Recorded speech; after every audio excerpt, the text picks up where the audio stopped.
السلام علیکم، پیش خدمت ہے آج کی بات سیٹھی کے ساتھ. میں ہوں سید عائشہ ناز، میرے ساتھ موجود ہے نجم سیٹھی صاحب. السلام علیکم. آج کی ایک خاص بات جو میں نے نوٹ کی جب آج آپ کی آمد ہوئی آفس میں، تو بڑے عرصے کے بعد آپ میں ایک چینج تھا. کیا؟ میں تو بتاؤں گی بعد میں. ایک ویور سوال کر رہے ہیں جو کہ عکاسی کرتا ہے میرے اس سوال کی جو آج میرے ذہن میں بھی پیدا ہوا. شامل کر لیں عامر خان. کوئی سازش لگتی ہے؟ نہیں سر، مانا کہ ملک کے اندر جو پولیٹیکل ماحول ہے وہ ٹینس ہے، لیکن آپ کی یہ ٹائی کی کلر کی کلیکشن کو کیا ہوا ہے؟ آپ آج کل بالکل یہ لائٹ کلر کی پہن رہے ہیں اور ٹائی کے اوپر آپ بات ہی نہیں کر رہے ہیں. اس پہ تھوڑا اچھا، یہ بات انہوں نے بالکل ٹھیک نوٹ کی، میں بھی نوٹ کر رہی تھی. آج آپ نے بڑے عرصے کے بعد ڈارک شیڈ پہنا ہے جس میں تھوڑا بلیک گرے آ گیا. کیا ہوا؟ کیا چیز تھی جس کی وجہ سے آپ بس لائٹ شیڈ پہن رہے تھے اور ڈارکر آج آپ نے پہنا؟ کمال ہو گیا یار، یہ ایسے سوال بھی آ رہے ہیں اب. بالکل سب نوٹ کرتے ہیں اور تھوڑے عرصے سے میں بھی دیکھ رہی تھی. نوٹ تو آپ کے کپڑوں پہ کرنا چاہیے، میرے کپڑوں پہ تو نہیں کرنا چاہیے. وہ بھی کرتے ہیں، لیکن ایکچولی آپ کو پتہ ہے آپ نے ٹائی کا قصہ بھی ایک سنایا ہوا ہے جو لوگوں میں بڑا پاپولر ہوا، اور وہ کسی زمانے کی بات ہے. تو آج آپ نے ذرا مختلف رنگ پہنا، کچھ بنارسی ہی ہے. کوئی ایسی کوئی سازش تو نہیں تھی. میں نے دیکھا کہ لائٹ کلر ٹائز واپس فیشن میں آ رہی ہیں. اچھا. اور ڈارک کلر ٹائز جو ہیں وہ زیادہ تر پولیٹیکل لیڈرز پہنتے ہیں، اور جو پولیٹیکل لیڈرز نہیں ہیں but they like to wear fashionable clothes, اچھا، وہ لائٹ کلرڈ کے ٹائز پہنتے ہیں. یہ میں نے کہیں دیکھا تھا یا تو میں نے آبزرو کیا تھا، تو میں نے کہا ہم بھی ٹرائی کر کے دیکھ لیں. مگر مجھے پسند نہیں ہے لائٹ کلر پہننا. I prefer dark colors.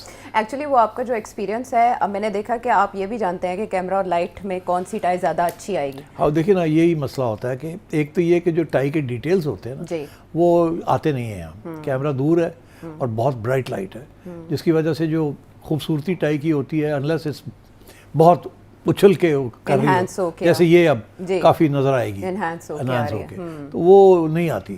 تو اس لیے پھر وہ لائٹ کلر جو ہے وہ صرف ایک ہی کلر لگتا ہے. تو ایٹ لیسٹ بندہ کہتا چلو what difference does it make what you do. But I think I take the point that people prefer کہ میں کوئی ڈارک کلرز پہنا کروں. شاید وہ پاکستان میں لوگوں کو پسند بھی ڈارک شیڈز ہیں زیادہ. ٹھیک ہے، یہ حکم کی تعمیر ہوگی. ڈارک شیڈز پہن لوں گے سر جی، معاف کر دیو، ابو تو ڈارک شیڈز پہن لوں. ہاں دیکھیں، نوٹ کریں کہ سیٹھی صاحب بھی ٹرینڈس کو فالو کرتے ہیں، آبزرو کرتے ہیں انٹرنیشنلی کون کیا پہن رہا ہے. That's nice. اچھا، جب ٹائی کی بات ہوئی تو ٹائی میچ کی طرف آ جاتے ہیں. وہ میچ جو ٹائی ہے ٹھیک، اسٹیبلشمنٹ اینڈ وہ جو چل رہا ہے پاکستان تحریک انصاف، لیکن اس میں اب ہم تھوڑی بہت دیکھ رہے ہیں ڈیفلیکشن، تھوڑی بہت فلکچویشن آ رہی ہے. وہ کیسے؟ میں نے آبزرو کی، مائنس منترا چل رہا ہے دوبارہ سے ہماری پالیٹکس میں. اور یہ آفر جو کی تھی وہ فیصل واوڈا صاحب نے کلیئر کٹ کی تھی کہ یا پارٹی مائنس ہوگی یا آپ عمران خان صاحب کو مائنس کریں.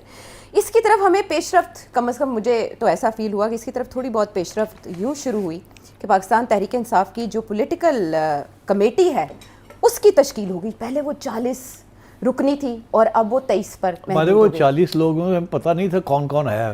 موٹی موٹی بات کا تو پتہ تھا، بہت سے ایسے لوگ بھی تھے اس کے اندر جس کا ہمیں پتہ بھی نہیں تھا، ان کے نام بھی نہیں آتے تھے عام طور پہ. جی، لیکن جب یہ کمیٹی تشکیل دی گئی ہے اور سلمان اکرم راجہ صاحب نے بتایا ہے اپنے ٹویٹر اکاؤنٹ کے اوپر، اس کے بعد مختلف اکاؤنٹس کی جانب سے اس پہ کسی نے توثیق کی ہے، کسی نے تنقید کی ہے، اس کی طرف ہم بعد میں آئیں گے. لیکن ظاہر ہے آپ نے بھی یہ لسٹ دیکھی ہے، تو اس کی تشکیل کیا ریفلیکٹ کرتی ہے؟ میں پہلے آپ سے ایک سوال پوچھوں ہاں جی، کہ یہ بتائیں کہ کون سے لوگ تھے جن کو نکال دیا گیا ہے، پہلے یہ بتائیں مجھے. اچھا، سب سے زیادہ جن کی گونج ہے وہ یہ ہے کہ عارف الوی صاحب اس میں اب نہیں ہے، سابق صدر پاکستان.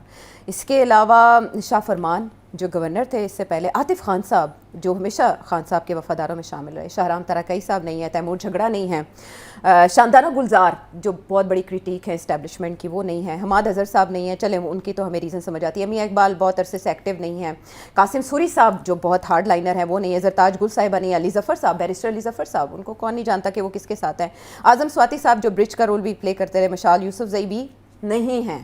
اس کے علاوہ علی امین گنڈا پور صاحب نہیں ہیں، علی ظفر صاحب کا میں نے نام لے لیا. اور اس کے علاوہ ہم دیکھ رہے ہیں کہ شہباز گل صاحب، زلفی بخاری صاحب جن کو اس وقت ٹویٹر اکاؤنٹس کوٹ کر رہے ہیں کہ بھائی ان کو ہونا چاہیے تھا، ان کو ٹیگ کریں. شاہد خٹک صاحب جو بہت ہارڈ لائنر ہیں جن کی سٹیٹمنٹس ایک پریس کانفرنس کے بعد بہت زیادہ وائرل ہوئیں. مراد سعید صاحب نہیں ہیں. سو یہ نام تو اب ان نام سے مجھے 2-3 کنکلوژنز آتی ہیں. ایک تو یہ کہ جو ہارڈ لائنرز ہیں جی یا پاکستان میں ہوں یا آؤٹ سائڈ ہوں ان کو ایکسکلوڈ کر دیا گیا. میجورٹی ان میں سے جو ہیں وہ دے آر ہارڈ لائنرز. جی میرا یہ خیال ہے کہ اگر ان میں سے 15-20 لوگ نکالے گئے ہیں تو ان میں سے 2-3 کیٹیگریز ہیں. ایک وہ کیٹیگری ہے جو کہ ہارڈ لائنرز ہیں, جس کی آپ نے ذکر کیا, نام لینے کی کیا ضرورت ہے, سمجھ ہی جائیں گے لوگ. پھر وہ لوگ ہیں جو بیسکلی یوز لیس ہیں, مطلب ان کی کوئی یوٹیلیٹی نہیں ملی ان دا پاسٹ, ان کا کوئی خاص کردار نہیں رہا ون وے اور دی ادر. اگر وہ بیٹھ کے بات بھی کرتے ہوں گے تو کوئی خاص سنائی نہیں دیتی, اور ان کی کوئی کنسٹیٹیوئنسی بھی اتنی اہم نہیں ہے, تو ان کو بھی انہوں نے سوچا کہ ان کو فارغ کر دیا جائے. اور پھر وہ لوگ ہیں جہاں شاید کوئی پرسنل ایشوز بھی بٹوین راجہ صاحب اور ایک آدھ اور بیرسٹر صاحب کے کوئی ایشوز ہوں. جی ہوئے بیرسٹر علی ظفر کے ساتھ ان کے ایشوز, تو وہ بھی ہو سکتا ہے. اور فائنلی وہ کہ جن کے اوپر تھوڑا بہت بھی شک شبہات ہیں کہ یار یہ تو ڈبل گیم کھیل رہے ہیں یا یہ لیکنگ یہاں سے ہوتی ہے, تو میرا خیال ہے یہ 4 کرائٹیریا سامنے رکھے اور کہا کہ جی ان کو نکال دیں بیکاز یہاں سے لیکنگ ہوتی ہے. شک یہ ہے ان کو نکال دیں, یہ میرا خیال ہے کچی سڑک پہ بھی چلتے ہیں اور پکی سڑک پہ بھی چلتے ہیں, دونوں طرف پاؤں رکھتے ہیں, ان کو بھی ذرا نکالیں باہر. دوسری چیز یہ ہے کہ یہ فضول ویلیو کوئی نہیں ان کی, یہ کیا انہوں نے کوئی کنٹریبیوٹ کیا نہیں کیا, نہ جلسے کے اندر کچھ کر سکتے ہیں نہ کچھ کر سکتے ہیں. ٹھیک ہے ایک زمانے میں اتنے لمبے چوڑے تھے, لوائلسٹ ہیں, ان کو رکھ لیا, بٹ اب فائدہ کوئی نہیں ان کو رکھنے کا, کوئی اور لوگوں کو رکھتے ہیں. تو مطلب اس طریقے سے کچھ لوگوں کو فارغ کیا گیا ہے. اور ہارڈ لائنرز جو مین چیز ہے کہ باہر اور ڈومیسٹک جو ہارڈ لائنرز ہیں ان کو ایکسکلوڈ کر دیا گیا. دوسرا سوال آپ سے میں یہ پوچھوں گا, آپ نے یہ تو بتا دیا کہ کن کو انکلوڈ کیا گیا جو پہلے نہیں تھے.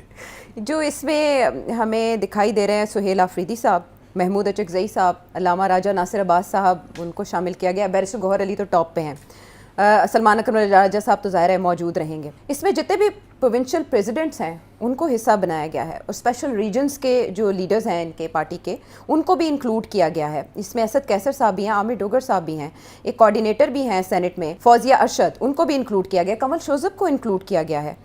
لال چند ملی یہ جو مائنورٹیز ونگ کے پریزیڈنٹ ہیں ان کو بھی شامل کیا گیا. سہیل آفریدی صاحب ظاہر نیو انکلوژن ہے. اس کے علاوہ عمر ایوب صاحب, ان کے بارے میں بھی آپ کیا کہیں گے, ہارڈ لائنر ہیں یا نہیں ہیں؟ شبلی فراز صاحب, آپ کو لگتا ہے کہ یہ ہارڈ لائن لینے والوں میں سے یا؟ اچھا, میں اگر اس میں سے اگر اس کو بھی بریک ڈاؤن کر دیا جائے, ایک تو وہ لوگ ہیں جو کہ نان ہارڈ لائنرز ہیں, جو کہ مذاکرات کی بات کرتے ہیں اور سینسیبل باتیں کرتے ہیں, لڑائی جھگڑے کی بات نہیں کرتے. ایک تو یہ کیٹیگری ہے. دوسری کیٹیگری وہ ہے کہ جن کو خان صاحب نے آلریڈی نامینیٹ کیا ہوا ہے as leader of the opposition یا نیگوسیشن کے لیے and so on and so forth. یہ جو ریسنٹ پاسٹ میں جس میں 2-3 نام جنہوں آپ نے ذکر کیا, علامہ راجہ ناصر عباس صاحب ہیں اور محمود اچکزئی صاحب, اینڈ تو وہ تو آنے ہی تھے. ظاہر ہے کہ ان کو اگر اتنی اہمیت دی گئی ہے تو پالیسی میکنگ ڈیسیجن میں تو ان کو لانا ہی تھا.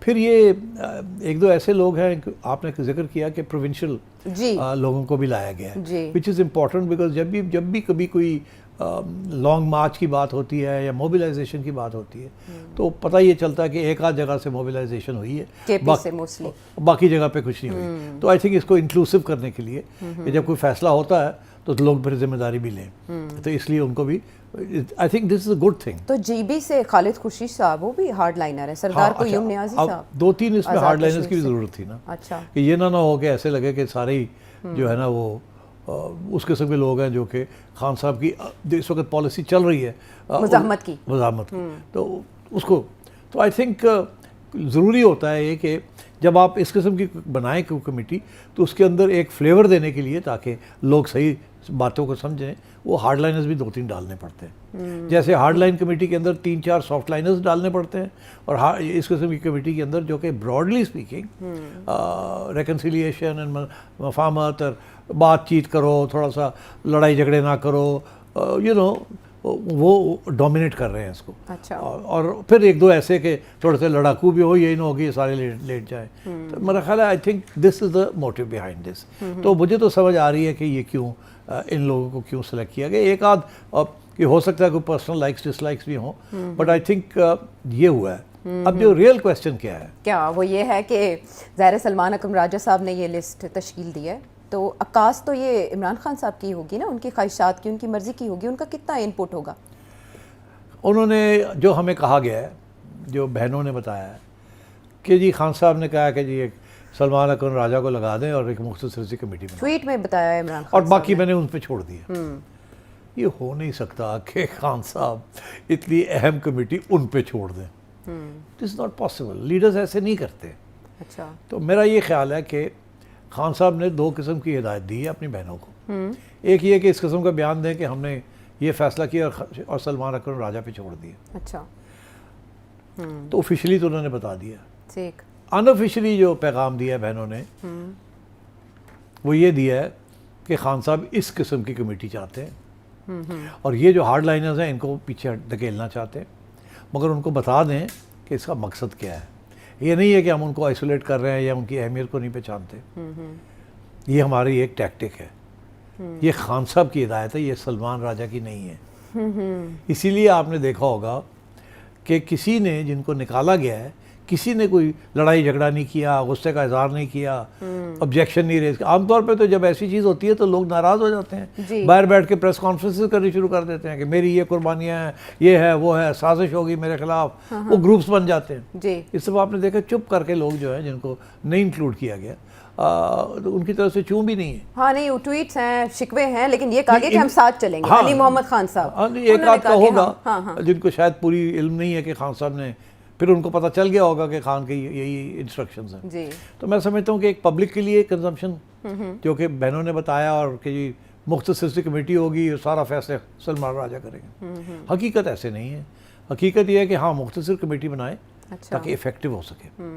افیکٹو بڑی کمیٹیز افیکٹو نہیں ہوتی.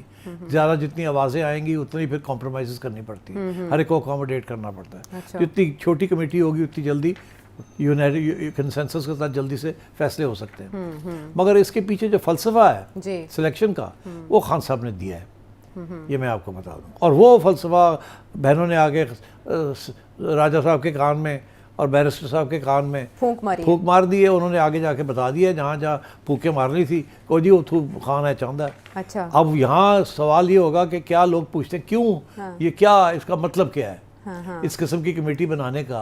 اب خان کا مقصد کیا ہے؟ کیونکہ خان تو گرج رہا ہے جیل میں اڈیالہ سے.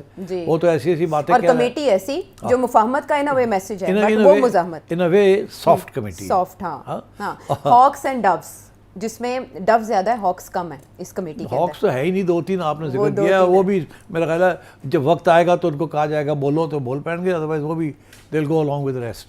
تو میں یہ سمجھتا ہوں کہ this is a very interesting development کہ خان صاحب بیٹھ کے تو گالی گلوچ کر رہے ہیں ٹھیک ٹھاک، اور پھر انہوں نے دیکھ ہی لیا اس کا ریئیکشن کیا آیا ہے. مگر جو یہ جو کمیٹی بنی ہے this is aimed at reconciliation, یا کوئی اپنے لیے اسپیس ڈھونڈنے کے لیے. ریکنسائل تو ہونا اتنا آسان نہیں ہے، مگر اپنے لیے کوئی تھوڑی سی اسپیس لینی، بریدنگ اسپیس. اب خان صاحب کو اور پی ٹی آئی کو بریدنگ اسپیس کی کیا ضرورت ہے اس صورتحال میں؟ اس صورتحال وہ بریدنگ اسپیس اس لیے ہے بیکاز دوسری طرف سے انہوں نے وینٹیلیٹر جو ہے نا اس کو آف کر دیا. انہوں نے آکسیجن جو تھی مل رہی تھی اس کو اور کم کر دیا. اور اب باتیں شروع ہو گئی ہیں کہ دوسرا کیس شروع ہوگا.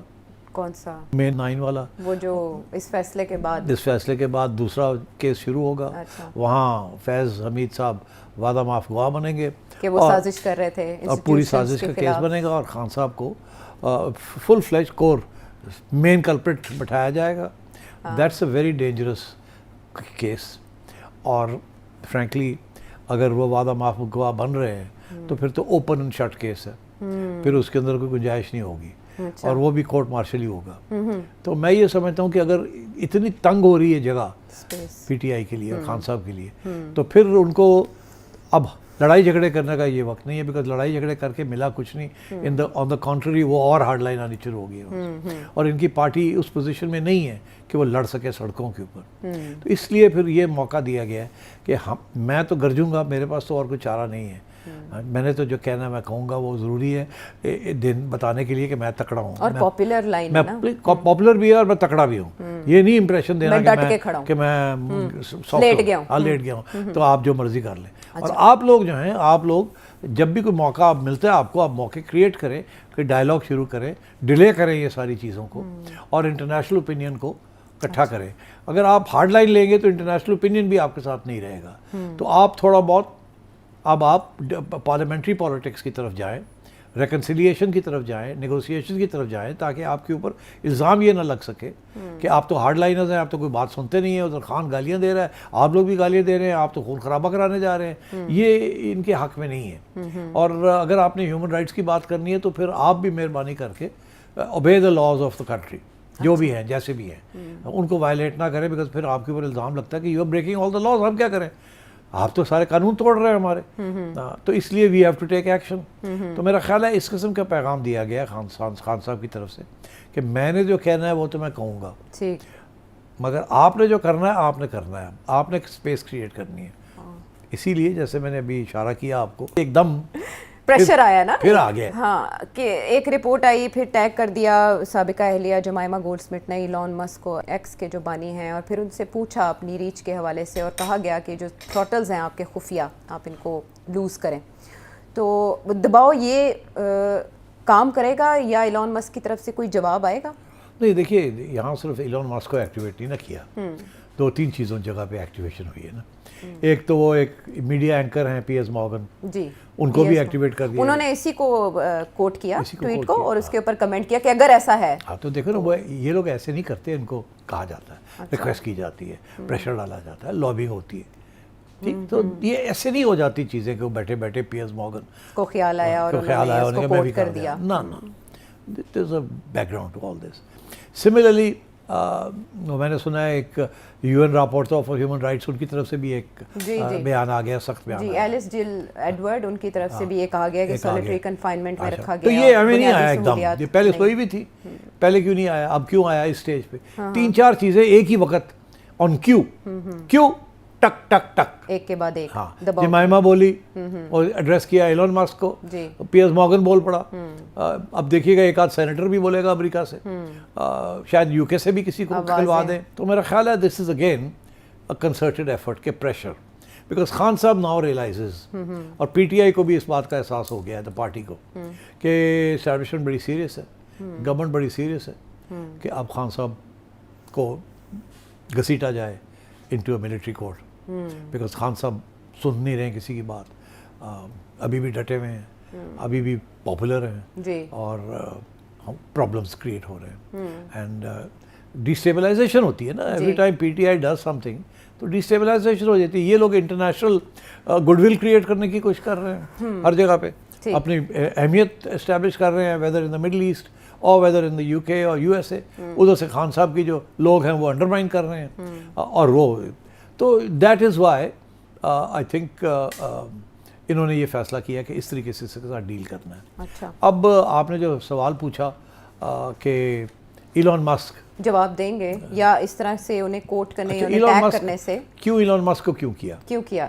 ایلون مسک کو اس لیے کیا ہے, پہلی بات یہ ہے کہ وہ جو ٹویٹر ہے نا اس کو کنٹرول کرتے ہیں, ایکس کو. ٹھیک, ایکس کے الگوریدمز جو ہیں ان کو کنٹرول کرتے ہیں. جیسے الگوریدمز جو ہیں اینٹی اسرائیل کانٹینٹ کو فلٹر آؤٹ کر دیتے ہیں, اسی طریقے کے ساتھ اگر عمران خان کے حق میں کوئی چیز ہوتی ہے تو اس کو انلارج کر دیں گے. یہ this is a request to Elon. Why Elon? Apart from the fact کہ he has control over social media, which is very important, because Khan Sahab کی اور پی ٹی آئی کی strategy is all based on social media, because ان کو دوسرے media کی حمایت نہیں ہے نا, کچھ ملتا نہیں ان کو ہم سے, تو وہ سوشل میڈیا پہ جا رہے ہیں. دوسری چیز, ایلون مسک نے جو ٹویٹر بنایا ہے نا وہ ایک رائٹ ونگ آرتھوڈاکس ویلیوز کے اوپر بنایا ہے. اچھا, جس کے اندر human rights, freedom of speech بڑا امپورٹنٹ ہے. ابھی بھی یہ جو سوشل میڈیا کے اوپر جتنا فضول باتیں آتی ہیں یا اس قسم کے اوپینینز آ جاتے ہیں اور لوگ کہتے ہیں یہ کیا ہے, بچوں کو خراب ہو رہا ہے, یہ ہو رہا ہے, وہ ہو رہا ہے, اس کو بین کریں, ایلون مسک کہتا ہے نو, وہ کہتا ہے نہیں, فریڈم آف اسپیچ جیسے بھی ہے ہونی چاہیے. اب اس کے اندر گالی گلوچ بھی ہوتی ہے, وہ نہیں, اس کو روکتے نہیں ہیں. ابھی بھی آپ کمپلین کریں ٹویٹر کو کہ جی یہ چیز ہے, اس کو ختم کریں, 8-9-10 دن لگ جاتے ہیں ایک کمپلینٹ کو ایگزامن کرنے میں. ٹھیک, ادھر سے ایک اور بھی انٹرسٹنگ چیز ہو رہی ہے, اسی لیے ایلون مسک کو ٹارگٹ کیا جا رہا ہے بائی دی پی ٹی آئی. وہ یہ کہ ہمارے ہاں خبریں چل رہی ہیں کہ ہم بھی سوشل میڈیا پرووائڈرز جو ہیں ان کے اوپر کوئی کلیمپ ڈاؤن کرنے والے ہیں, جو برازیل میں ہے, وہ بھی کین ڈسکس دیٹ آگے جا کے. وہ برازیل ماڈل یہاں لانے کی بات کی ہے بیرسٹر عقیل ملک اور طلال چودھری صاحب نے, تو وہ ہم آگے جا کے بات کرتے ہیں. تو آئی تھنک اس لیے ایلون مسک کو ٹارگٹ کیا گیا ہے کہ ہی شوڈ بی اویئر کہ یہاں کیا ہو رہا ہے, کہ کیا ہو سکتا ہے, اینڈ اس کو تکڑا کیا جائے تاکہ جو سوشل میڈیا ہے جس کو استعمال کرتا ہے پی ٹی آئی اور خان صاحب اس کے اوپر کوئی پابندیاں نہ لگے. بیکاز پاکستان حکومت کی طرف سے تو بہت سی ریکویسٹس ہیں ٹو ایکس کہ جی اس کو بند کریں، اس کو بند کریں، اس کو بند کریں، یہ جو ٹویٹر میں گالی گلوچ کرتے ہیں، اور ٹویٹر پورا رسپانس نہیں کرتا. اسی لیے یہ ڈیمانڈ ہے اب کہ جی یہاں دفتر کھولیں ہم، تاکہ آپ کے وہاں بیٹھ جائیں، اپنا بندہ بھی بیٹھا اور آپ کے سامنے بیٹھ کے ختم کرایا جائے یہ تو وہ اب تو یہ ساری چیزیں جو ہے نا دیر آل mixed up with all this. Right. تو جیسے ترکی میں لیگل ریپرزینٹیٹیوز ہیں اس کے وہی وہ والا ماڈل یہاں لانے کی. اچھا لیکن پاکستان چاہتا ہے نا کہ ان کے یہاں سوشل میڈیا کے جو لوگ ہیں وہ یہاں دفتر کھولیں اور ہم نے کس کو نکالنا ہے کسی کو وہ ہم جا کے وہاں بیٹھے اور کروائیں. یہ تو 8-8 10-10 دن لگ جاتے ہیں، ہماری بات نہیں سنتے. لیکن اب اس کی طرف کیا حکومت واقعی سیریسلی کوئی اسٹیپس لینے کا ارادہ رکھتی ہے؟ کیونکہ بندش تو ایک بار ہو چکی ہے ایکس کی، اس کے بعد اب ممکنہ طور پر حکومت کیا اقدامات کر سکتی ہے؟ کون کون سے ماڈلز جو ہیں اس وقت حکومت کے ذہن پر؟ اس پر بات کریں گے ایک بریک کے بعد.